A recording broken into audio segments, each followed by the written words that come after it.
What's up, engineer? What's up, engineers? Today I will be answering a question about it should not be on. All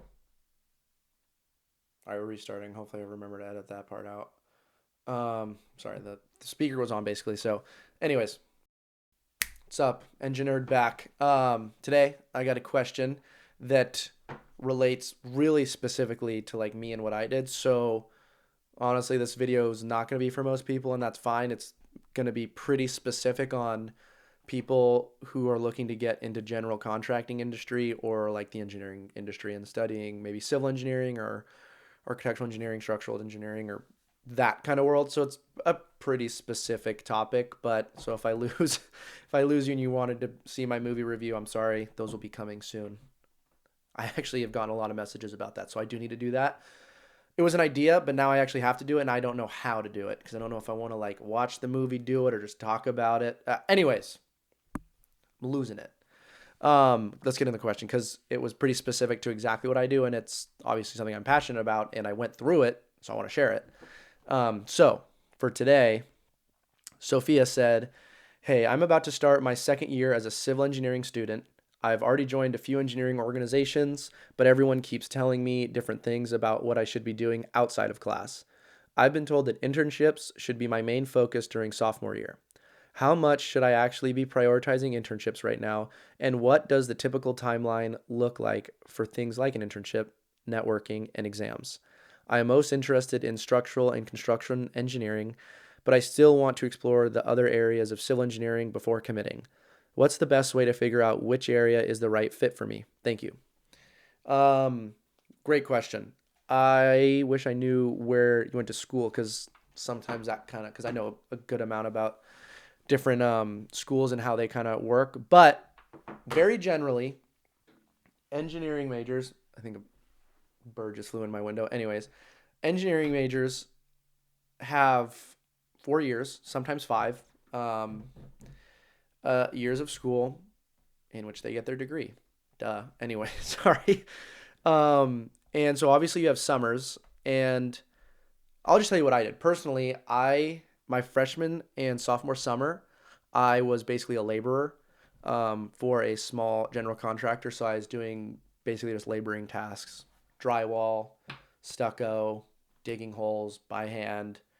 Um, Basically all of the kind of not as intensive in terms of like I wasn't doing like rebar and concrete pouring. I was there on site for it, but I was more like a hand. I wasn't in charge of any of that stuff. And then like framing. So framing and concrete stuff I wasn't necessarily doing a lot of, but all the stuff in between. So like drywall, baseboard, tile, grout, fixtures, appliances, paint, all that kind of stuff where it's more labor intensive and not as technical.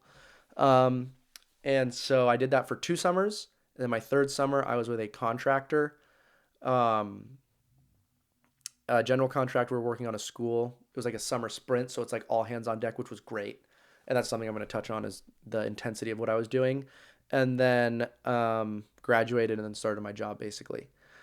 So specifically for me, I do want to talk about engine because there are as when you study civil engineering, you'll understand your software. You probably already started seeing it when you study civil engineering, and this is for like civil engineering majors. So hopefully this is helpful.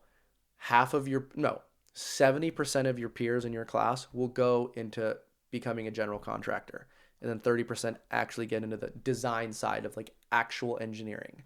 And I've made Instagram videos about this before, and I'll touch on it now. I'll probably need to make another video about it. But the joke is the PE versus the PE. So when you join a general contractor, a GC, a general contractor, they're the management team that builds stuff.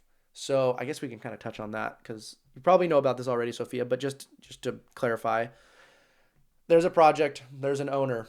I have a lot of money. I want to go build something. Okay, I'm gonna go find an architect. Architect, I want to build this, and the architect makes builds it on CAD and all that, makes it look pretty. It'll be this color. It'll look like you have this cool window, and it's like okay, cool. And the owner says, I want to do that. Architect says, sweet, let's make it happen. Let's go to the engineer. Engineer says, okay, cool. Yeah, we're gonna need to put steel beam here, concrete footings here, and it's gonna stand, and then you need lateral wall here. Maybe you make some compromises. Hopefully this was a good systematic symbiotic relationship between the architect and engineer, because that's inside joke with them is they hate each other for the most part. But hopefully it works out. They make their compromises, and then the engineer says, okay, yeah, this is how it's going to stand. Architect, they're happy. Engineers happy. Owners happy. And then they're like, cool, we got the plans. The architect and engineer make the paperwork saying this is what you got to go do to make your project. Then you go find your contractor, and depending on price, bid, how you want to do it, how your involvement, there's different ways to do it. But generally, it's basically you just go find a contractor or a builder who says, okay, we're going to take these plans and we're going to go build it. And they say, based on these plans, this steel beam, this amount of wood, it's going to be, $2 million. And the owner's like, okay, cool. 2 million check. And then they go build it. And that's the bait. It's so much. There's a lot more into it that you can really get into it more for sure. But anyways, that's like the general build. And so when you study civil engineering, you are basically studying to be like that engineer guy. But civil engineering has 5 subdisciplines: structural, transportation, water resources, construction, and transportation, structural, water resources, construction, structural. I'm missing one. Transpo, water, structural, construction. What am I missing? Oh my God. I can't keep making these videos and just blanking out. Structural, water, construction, transpo. Geotechnical. Sorry, geotech. That was the last one. And those are like the 5 subdisciplines. In civil engineering, you learn all of them. And then usually you pick one to go specialize in. So I actually did my exam specializations in construction, but now I work as a structural. So my specialization is structural now, because that's what I'm actually working in. And the point I was making again, yes. So the engineer, and so basically, sorry, the engineer. So when you're studying civil engineering, 30% of you will go into like geotech, transpo. Maybe not 30. Don't take that word. Don't take that as fact. But you'll just feel like, wow, a lot of people don't actually go into engineering, and this is why. General contracting. I don't mean to like lessen it at all, but the overall idea of the job is you are a manager. You are a large scale manager. You have to understand money, finances, scheduling, and understanding of construction. So you're basically the guy that's like, all right, this is going to cost X amount. That's going to cost Y amount. He needs to pour his concrete on this day. Oh, but he needs his 28 cure or whatever. He needs to get tested. So we can't have him do anything until then. So, we'll have our framer come in here, but you can't paint yet. But, we can still get this done over here on this side. And it's construction. You're building huge stuff. So you're a large scale manager, and it's pretty stressful and very intensive hours, and therefore a lot of money. So as a civil engineering student, you will see a lot of your friends and maybe yourself, you will intern with a general contractor because everyone's like, I love being in the field. I can't be a desk guy all day. And it's like, that's true. With a general contractor, there is desk work, but you are more largely in field with your hard hat and PPE, checking out construction. And it's fun. I did a summer with a contractor and 2 as a laborer. So the laborer is kind of like the one being told, what to go do and build, and then the contractor is the one telling them to go do that. So I kind of did both. And one thing I want to say now, highly, highly, highly recommend. If you are studying civil engineering, you should take 1 summer to go with a general contractor, and you should take another summer to go into the design field, because they are totally different, but those are the 2 main genres you can get into with your civil engineering degree. So I did my summer I didn't do a summer with an engineering firm because I was like, I'm not going to do this desk job. I'm not into design. That's what I do now. Do I regret? I don't regret anything, but it's like, I tell people now, you should go do your full desk job engineering and you should go do your full labor intensive out in the field contracting, because then you will really know which one you like more. And maybe you thought you wanted to be a designer, but you're like, I actually like this management side. I like building. I want to be out there and building stuff. And maybe you're one of those guys like me, personally, like me. I was like, I need to be outside building stuff. And I went and did it, had a great time, but I was like, I'm not fulfilled completely. I want to have more of a hand in like the math and the guy that says this is how you need to build it. And now that's where I am. So, Sophia, in terms of everyone keeps telling me different things and I don't know what I'm supposed to be doing. First of all, the fact that you're thinking about this is great. Um, and I don't know. I didn't get from your message which you really want to focus on. You said it should be main focus internships. I don't necessarily know what you love, but it seems like all I know is you're studying civil engineering. So depending on where you're at too, you might not even have touched on geotech or you might not even have touched on water. Maybe you have an idea of what you like to do or you're curious about. Go try and find an internship on that. Now, the second thing in terms of timelines, usually at like a ABET accredited university, like, like a good civil engineering program, they will have career fairs in the fall. And those firms that'll come to the career fairs will usually be doing their hiring from the fall to the winter. And they'll pretty much be locked down for that summer internship period around winter to spring. So you kind of got to be thinking about it a little early. I mean, you can always get internships late. Sometimes you just have to compromise. So I strongly, strongly, strongly encourage you to be proactive, go to career fairs, actually check stuff out. Don't just think, oh, I'll go look at something. Do your research. Like, I want to know who's going there. I'm going to go talk to these 3 firms, see what they have to say, see if they make me an internship offer. Be cool, be personable, and hopefully you land an internship. It's personally, this is probably going to sound a little douchey and I don't mean to. It wasn't hard for me. And I will say 70% of that reason is because I went to Cal Poly.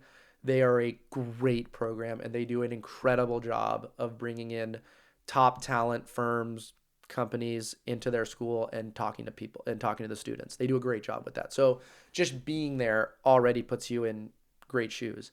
And then the second thing is, look what I'm doing. I'm definitely a talkative person and that's super helpful because as you know, stereotypical engineers are more reserved and quiet. And so they kind of keep to themselves. So it's kind of was easy for me to I was more of a talker. So I was able to relate more and I got like a good amount of offers in terms of when I was looking for internships.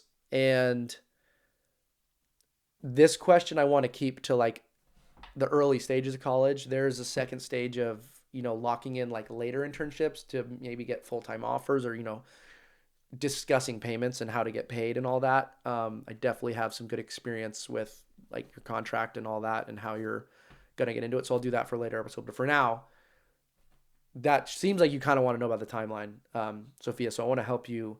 So your freshman year, a lot of people do not do internships their freshman summer. And it's kind of a joke. It's like, this is my last summer because then you should be looking into them. And it seems like you're a sophomore, incoming sophomore. Okay. So you're on your summer.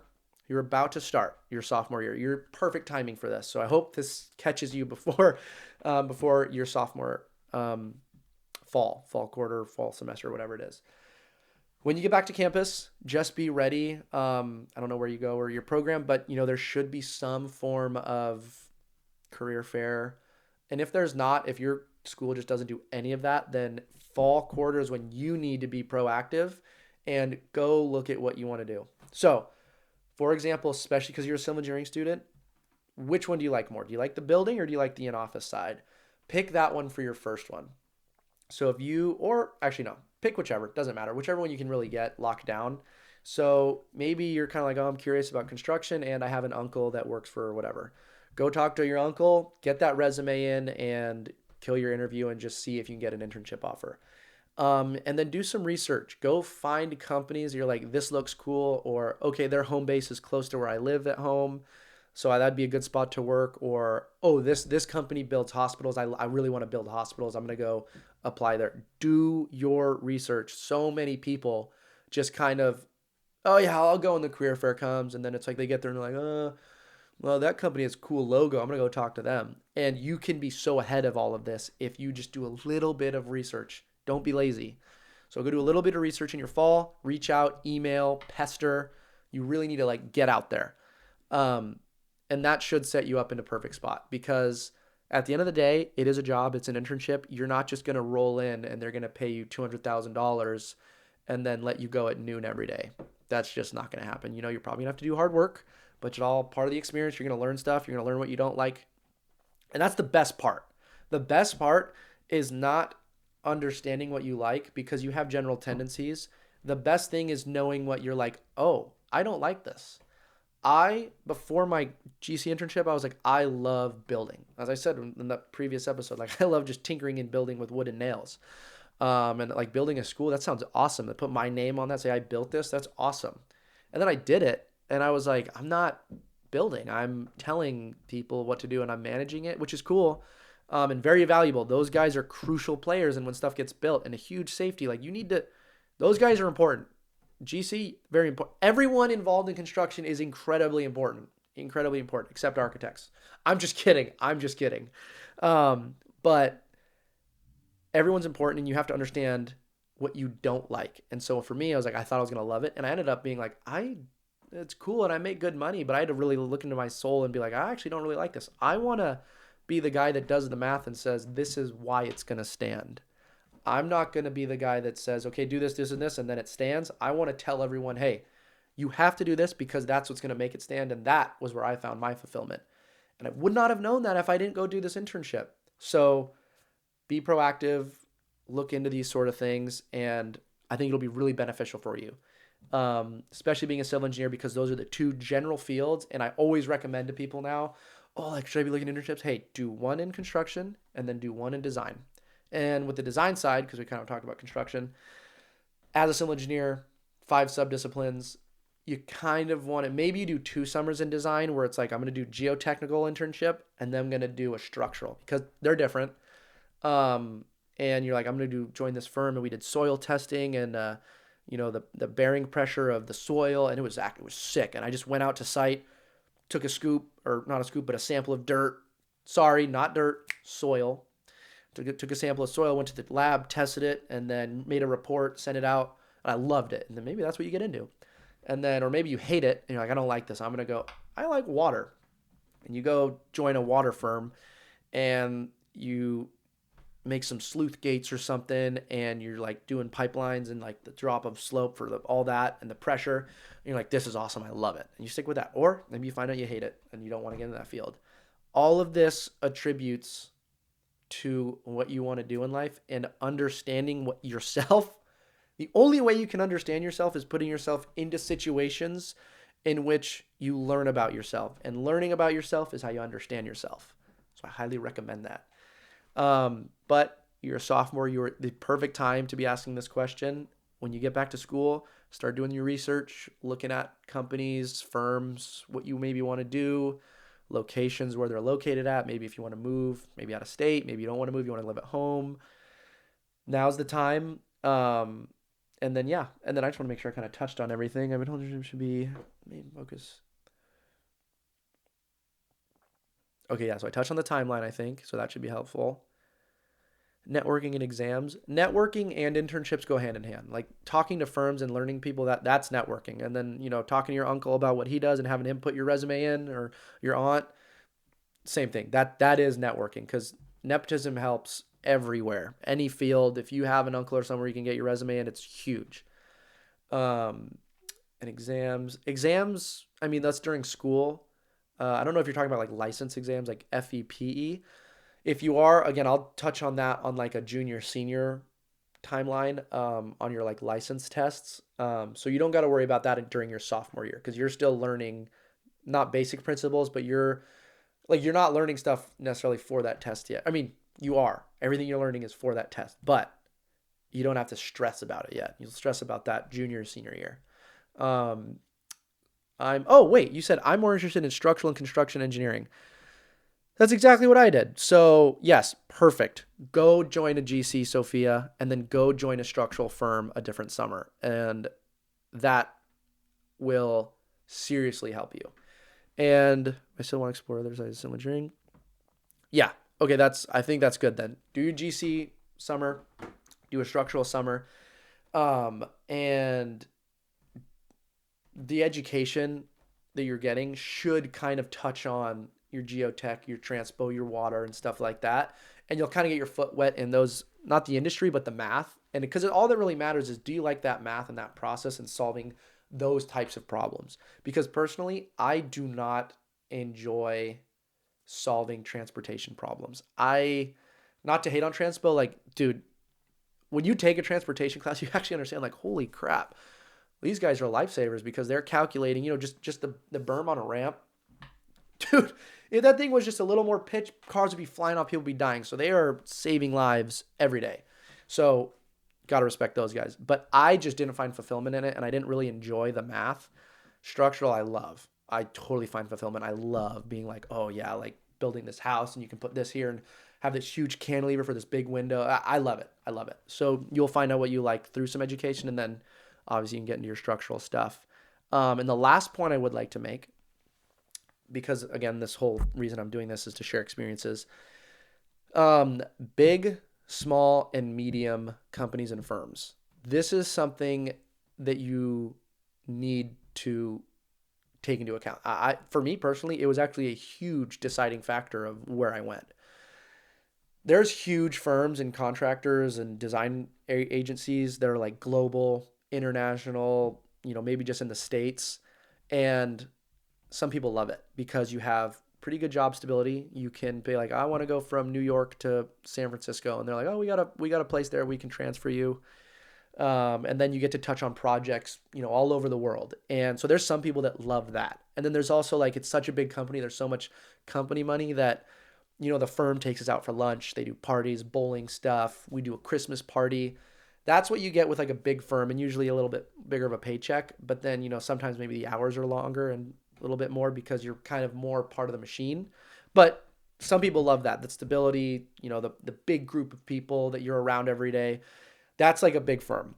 Personally, I didn't like that.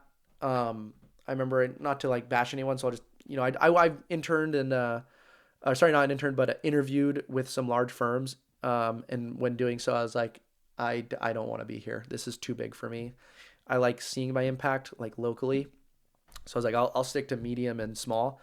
And then the general contractor I was in with was I would consider a medium size, where they were like pretty big still, but I knew the boss who owned everything, and other people on different projects, but like, we all knew each other, and it wasn't like I was just a number. I felt pretty valued.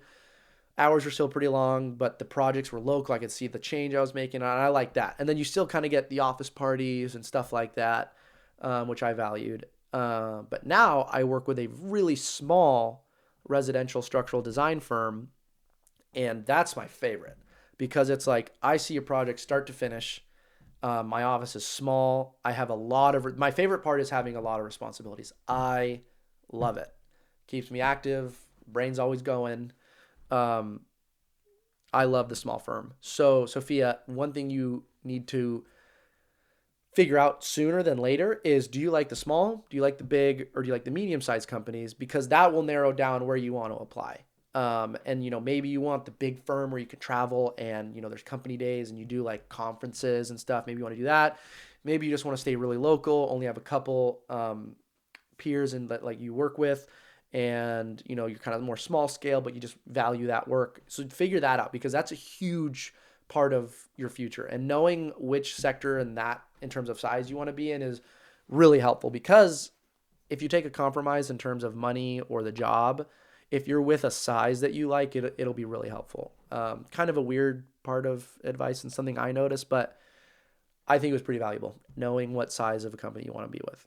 And yeah, I think you should definitely be thinking about that. And I just thought of another point. Again, I'm just rambling and losing the things I want to talk about. But I feel like those are some pretty good pointers. Knowing the size of the company you want to be with, your fall, sophomore quarter, start applying in the fall. You'll probably have a lot of discussions in the winter, and you should have something by winter, if not spring. That's the one thing, is you will have an internship locked down months in advance. Usually that's usually how it works. So just be ready when you get there to kind of just to be involved. Don't be lazy. That was my last point.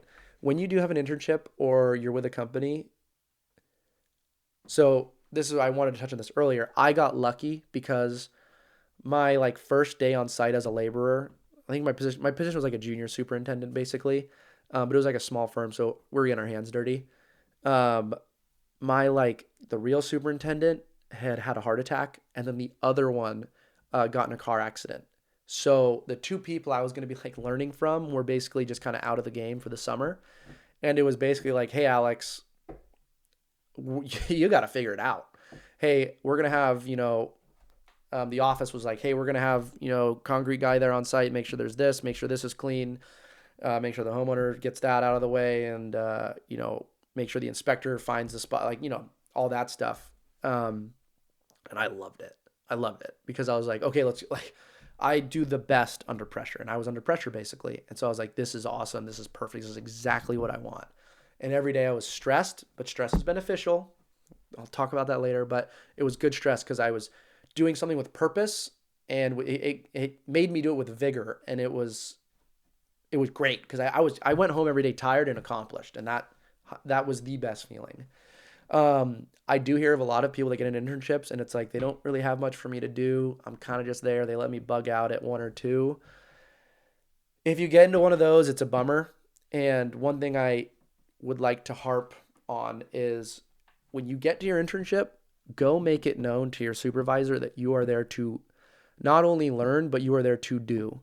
I made it very, very clear, especially at my GC internship, that I was not here to just collect the title on my resume of interned. I was there to learn and do stuff. And I made that very clear daily, multiple times a day. Because the first week or two out there, I remember it was like, hey, kind of do this and this. And I was like, okay, I can do more. Give me more to do. And I was like, okay. And so they gave me a little bit more. And then even that, I had like a good schedule. And I was like, hey, like, I'm getting more, but put me to work. Put me to work. And that's when he was like, okay, yeah, I'm going to have you do this, go with him, learn that, because once you learn that, I'm going to have you do that every day. And then that's when I really got involved and incredibly into it. And it was really hard. Again, stress, but good stress. And I felt accomplished every day. And then I was learning so much. The whole point of doing an internship is to learn and understand stuff. If you just there and you clock in, clock out, and you don't do anything, you're like, I just sat there all day and scrolled on my phone. Don't even do the internship. Go enjoy your summer. But if you're going to do the internship, the whole point is to learn and grow. So make sure you make it hard. Make sure you put yourself in the trenches. What I was saying before, it was a summer sprint. So we were building a school, and the summer sprint, obviously, the kids are all out. And so that means, hey, kids are out for 3 months during the summer. We need to go ham. We need to go hard. And it was perfect because all hands were on deck. It was like, Alex, I need you here. And it was like, learned a lot, and it was valuable, and it was a rush, and it was perfect. That's exactly what I recommend. Put yourself into a chaotic situation and adapt, learn, and grow. You need to do that.